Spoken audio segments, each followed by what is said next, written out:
nesse ponto aqui, né? A derivada vai ser a declividade dessa curva, né? No caso, tangente, né, dessa curva aqui. Vai ser essa tangente dessa linha reta aqui, certo? Então, se eu souber a derivada nesse ponto, certo? Que é não nula, né?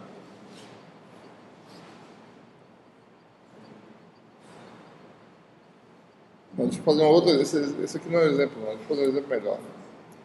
Não é um bom exemplo, não. Esse aqui, ó. Outro exemplo. Vou dar um exemplo em que você tem que tomar muito cuidado. Uma função que tem um mínimo, certo? Tá. Né? Eu quero saber.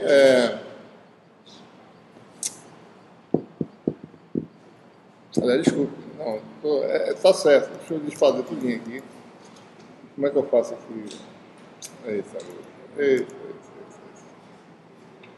eu desfazer aqui tudinho. Acabei manchando meu negócio aqui. Não é nada, é isso, rapaz. Ele faz o seguinte, fecha e abre de novo. Pronto, aí. Recuperei. Certo? Não, o exemplo da frente estava certo. Você tem aí... Ele não mantém a memória, não. Ele perde a memória. Bom, de qualquer forma. O exemplo é esse, B igual a rotacional de A, né? Vou fazer esse exemplo simples, depois faço um outro aqui para mostrar. Tomar muito cuidado, certo? Sua função, ela passa... A função que você quer calcular, que é a derivada, né? B é a derivada, A é a função. Então, A faria... Vou fazer assim, A é isso aqui, tá certo? Função que tem um zero, né? Aqui nesse ponto. B é a derivada, certo? B seria a derivada da função. Só que eu estou falando, chamando de duas outras grandezas com a mesma letra, né? A e B. A é a função amarela, B é a derivada da função que é a vermelha. Ora, A no ponto onde você quer saber a derivada, que é exatamente aqui, vale zero, certo? Mas B é diferente de zero, né?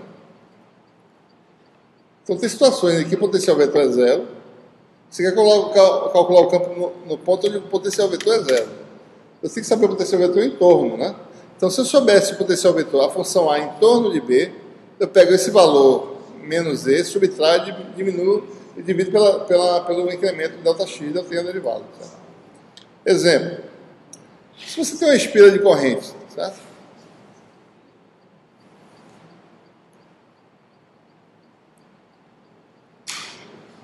Nessa espira aí circula uma corrente I. A gente vai calcular o campo direitinho dessa espira, vai calcular o potencial vetor dela também, mas eu só quero mostrar só qualitativamente o que pode acontecer, né? Esse negócio é engraçado. Sumiu aqui. Bom, ora, circula uma corrente I aqui, né?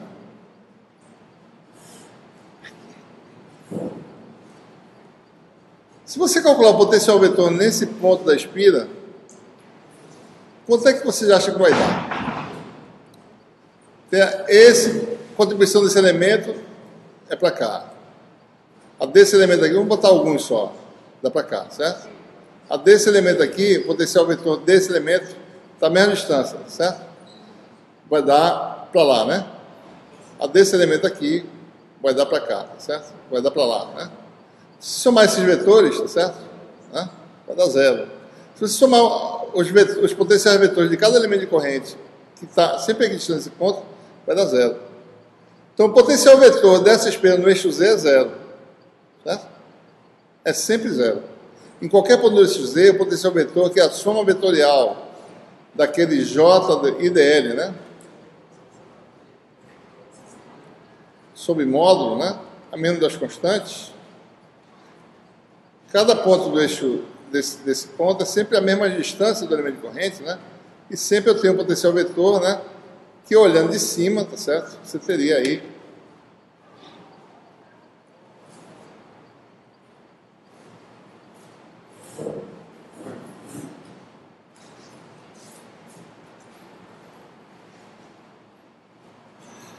né?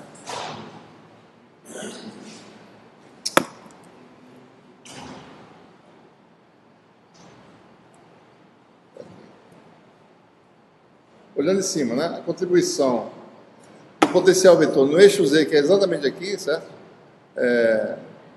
Esse elemento aqui me dá uma contribuição que é assim, né? Esse outro elemento dá uma contribuição que é assim, né? E a soma vetorial de todos os elementos vai ser essa soma vetorial aqui, tá certo? Vetores com o mesmo comprimento, que estão equidistantes, dá zero. Então, no eixo Z, o potencial vetor é zero, certo? Mas o campo dessa espira no eixo Z não é zero, né? Certo? Uma espirazinha dessa, tá certo? Produz um campo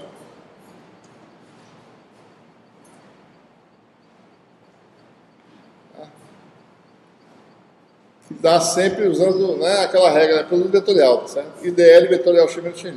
Se você somar todo mundo, né? Fazer uma construção aqui só para a gente ver, né? Fazer, por exemplo, esse elemento aqui da IDL, que é isso aqui, vetorial o vetor diferença, que vai daqui para cá, tá certo? Né? Dá um vetor para cá, tá certo? Assim, ó. O dB desse elemento aqui. Se você pegar o oposto, certo?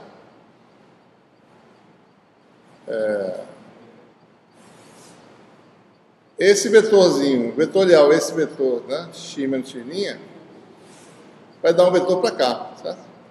Assim. Se você somar todo mundo, né? Vai dar um vetor resultante que faz isso. Tá? Então, o vetor B é axial, bem no centro da espira, certo? E o A é nulo, né? Então, eu não posso, sabendo o A no eixo Z, calcular B, porque eu preciso saber o A em torno do eixo Z. Certo?